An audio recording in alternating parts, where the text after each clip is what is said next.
With the war on terrorism being waged on a global battlefield, American forces are encountering new kinds of weapons and threats, ranging from electronic warfare to suicide bombers and IEDs, those lethal explosive devices which have captured the headlines. To prepare U.S. forces for victory in unconventional and asymmetric warfare, the Army is working to change its culture. It's emphasizing not what to think, but how to think. Business Now's Len Dybert reports how the Department of Defense has teamed with a private sector business to enable this crucial paradigm shift. Colonel Dick Larry is a veteran of combat in Iraq, and he now heads the Army's office to defeat IEDs.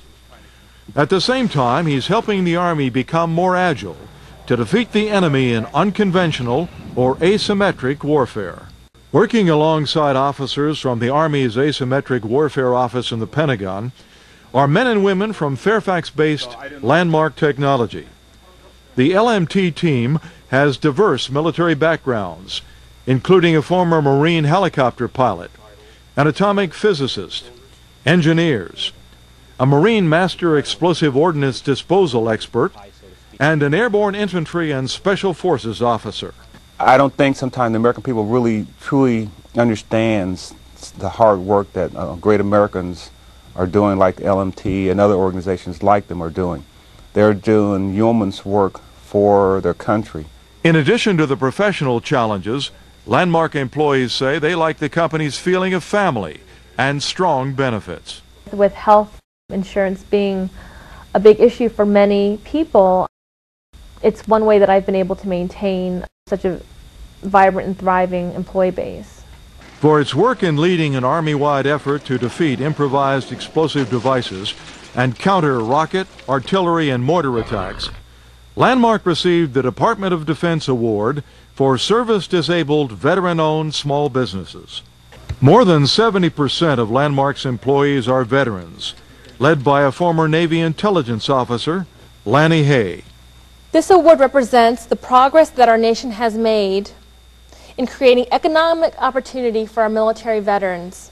It highlights the contributions and success of the service-disabled veteran community in their continued service to the country in an economic capacity. The awards that LMT has run is really a reflection of why they choose us. Again, I think what it goes back to is how responsive LMT is to the client and its ability to move in a quick changing environment. Today, Landmark's 150 employees support more than 20 federal agencies, but the company had humble beginnings in the mind of a girl from Vietnam who dreamed of becoming a member of the Blue Angels. After Ms. Hay graduated from the Naval Academy in 1997, instead of breathtaking precision flying as a Blue Angel, she patrolled the skies in a Navy P-3 Orion, collecting and analyzing intelligence in Europe, Asia, and the Middle East. Her experience as an intelligence officer proved invaluable when she started LMT as a one-woman consulting company. From day one, I could step into that market space, being able to talk the talk, understanding the lingo, understanding the organizational structures and how they work together, understanding the needs, and being able to identify the needs and the solutions for those needs for my clients. And I truly see my participation in working with the government as a value-added partner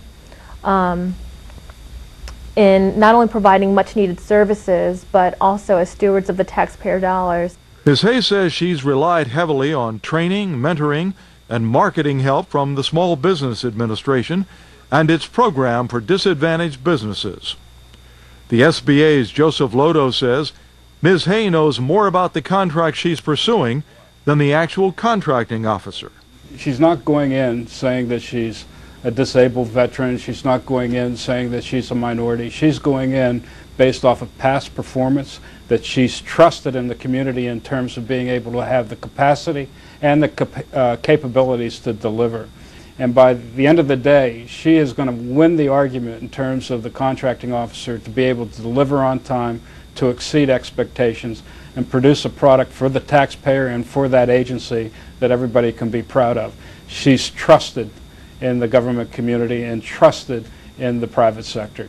The end result, a stream of awards, impressive growth, and annual revenues of $15 million. America is truly a land of opportunity.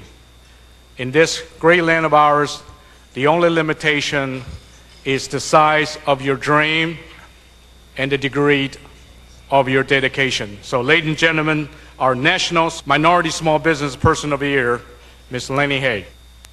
My commitment to you is to continue being a living example of the American dream. Thank you for providing me a life of freedom, a life of choice, and a life of endless possibilities. I'm Len Dybert, Business Now.